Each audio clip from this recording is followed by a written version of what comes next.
दोस्तों, आज हम लेखांकन के सिद्धांत की परिभाषा तथा उसके कुछ प्रकारों के बारे में पढ़ेंगे। तो सबसे पहले हम लेखांकन के सिद्धांत का आशय जान लेते हैं। लेखांकन के सिद्धांत का आशय लेखांकन के उन सामान्य नियमों, अवधारणाओं एवं प्रथाओं से है जो लेखांकन के दौरान वित्तीय व्यवहारों को सही दिशा निर्देशित करती है। ये सिद्धांत लेखों को दर्ज करने, वित्तीय विवरण तैयार करने, व्यवसाय करने व निर्वचन करने में लेखाकर्म के कार्य करने वाले का मार्गदर्शक करते हैं। इन्हीं सिद्धांतों के कारण लेखांकन में एकरूपता, समानता, तुलनात्मकता, उपयोगिता, व्यावहारिकता एवं वस्तुनिष्ठता लाई जा सकती है।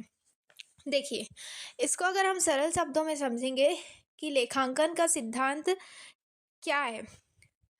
लेखांकन कोई भी कार्य एक निश्चित सिद्धांत, एक मान्यता के आधार पर होता है, तभी उसमें बराबरी रहती है। देखिए, अगर लेखांकन का सिद्धांत निर्धारित नहीं होता, तो ए कंपनी की पुस्तकों के लेखे अलग होते, बी कंपनी की पुस्तकों के लेखा करने का तरीका अलग होता, सी कंपनी की पुस्तकों का लेखा करने का तरीका अलग-अलग होता। परंतु जब अब उसमें राजस्व में उस चीज़ को दिखाते हैं या उससे हम राजस्व का निर्धारण करते हैं या उसे हम सरकार के पास अपने आंकड़े लेके जाते हैं, सरकार के पास अपनी लेखा पुस्तकें जमा करते हैं, तो सरकार द्वारा एक निर्धारित तरीका बनाया गया है या एक निर्धारित लेखांकन के तरीके को सरकार ने मान्यता प्रदान करी है कि इस प्रकार से किए गए लेखों को ही वह मान्य मानेगा, बाकी को अवैध या अमान्य कर दिया जाएगा। तो वही लेखांकन के सिद्धांत है जिसके आधार पर लेखे किए जाते हैं। और लेखांकन के सिद्धांतों की आवश्यकता क्यों पड़ी? जाहिर सी बात है, लेखांकन के सिद्धांतों की आवश्यकता इसलिए पड़ी ताकि सभी के लेखांकन में एकरूपता, समानता, तुलनात्मकता हो, उसकी उपयोगिता हो, व्यावहारिकता हो तथा उसमें वस्तुनिष्ठता दिखाई देगी। ठीक है, चलिए अब हम आगे बढ़ते हैं, लेखांकन सिद्धांत के कुछ प्रकारों के बारे में पढ़ते हैं। तो सबसे पहले है हमारे पास लेखांकन इकाई का सिद्धांत। अब लेखांकन इकाई का सिद्धांत क्या कहता है? व्यवसाय एवं स्वामी का अस्तित्व अलग-अलग है। व्यवसाय एक स्वतंत्र इकाई है। व्यवसाय का अस्तित्व व्यवसाय के स्वामी, लेनदारों इत्यादि से भिन्न है। इसी कारण व्यवसायी द्वारा लगाई गई पूंजी व्यवसाय के दायित्व मानी जाती है। इसी कारण व्यवसायी जब व्यापार में निजी उपयोग के लिए माल अथवा रोकड़ निकालता है, तो इसे आहरण माना जाता है। व्यापारिक व्यवहार तथा निजी व्यवहारों का लेखांकन पृथक-पृथक करने से व्यवसाय की कार्य क्षमता सही एवं शुद्ध रूप से मापी जा सकती है। देखिए, व्यवसाय में लेखांकन इकाई का सिद्धांत। लेखांकन इकाई का सिद्धांत ये बताता है कि जो व्यवसाय है, वह स्वामी से भिन्न है। व्यवसाय एक अलग चीज़ है, व्यवसाय का स्वामी एक अलग चीज़ है। अर्थात व्यवसाय एक कोष है, स्वामी उसका मालिक है, परंतु वह कोष का लेखा, अगर स्वामी उससे रुपए निकालेगा तो वह भी लेखे में आएगी। आप समझ रहे हैं बात को कि व्यवसाय को स्वामी से पृथक रखा गया है। व्यवसाय का अपना एक अस्तित्व है, स्वामी का अपना एक अस्तित्व है।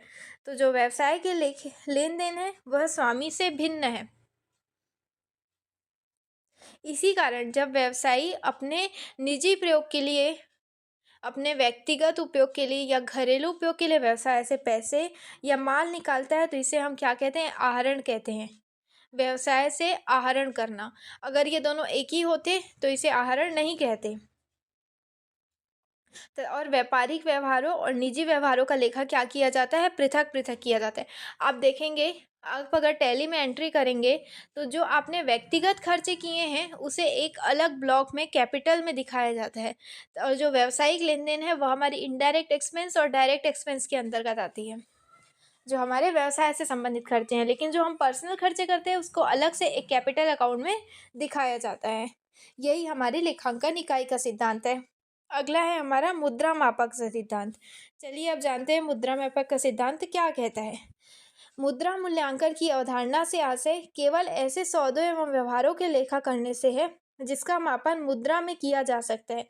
यहाँ मुद्रा से तात्पर्य संबंधित देश की प्रचलित मुद्रा से है। लेखांकन करते समय व्यवसाय की गुणवत्ता, भावनात्मक तथ्यों जिन्हें मुद्रा में व्यक्त नहीं किया जा सकता, भले ही इनका प्रभाव व्यवसाय पर पड़ता हो, लेखा नहीं किया जाएगा। जैसे प्रबंध की दक्षता, कर्मचारी एवं नियोक्ताओं के बीच मधुर संबंध आदि। इस सिद्धांत के अनुसार लेन देन का अभिलेखन केवल मौद्रिक इकाइयों के रूप में किया जाएगा, न कि भौतिक इकाइयों में। देखिए, मुद्रा मापन का सिद्धांत यह कहता है कि व्यावसायिक लेखों में केवल मुद्रा के आने, मुद्रा के जाने के का विवरण करा जाएगा, जो कि फिजिकल रूप से मुद्रा आती और जाती है। इसमें किसी प्रकार की भावनाओं का लेखा नहीं होता कि हमारे कर्मचारी इतने % तक दक्ष हैं जिसका लेखा हम करें, या हमारे कर्मचारी का व्यवहार मधुर है जिसके कारण हमारे व्यवसाय में वृद्धि हुई। अगर हम माल में 100 रुपये लागत लगाते हैं, ठीक है, उसको हम 120 रुपये में बेचते हैं। समस्त खर्चों को जोड़ने के बाद उसकी लागत 100 रुपये है, हम इसको बेचे 120 रुपये में।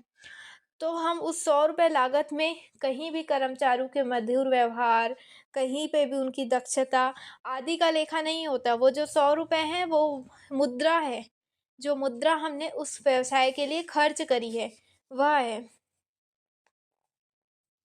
आप समझ चुके होंगे कि मुद्रा मापन का सिद्धांत क्या कहता है। अब अगला है हमारा लेखांकन अवधि का सिद्धांत। चलिए जानते हैं लेखांकन अवधि का सिद्धांत क्या होता है। व्यवसाय में अनिश्चित काल की मान्यता के तहत लेखांकन के अनिश्चित काल की मान्यता नहीं अपनाई जा सकती है।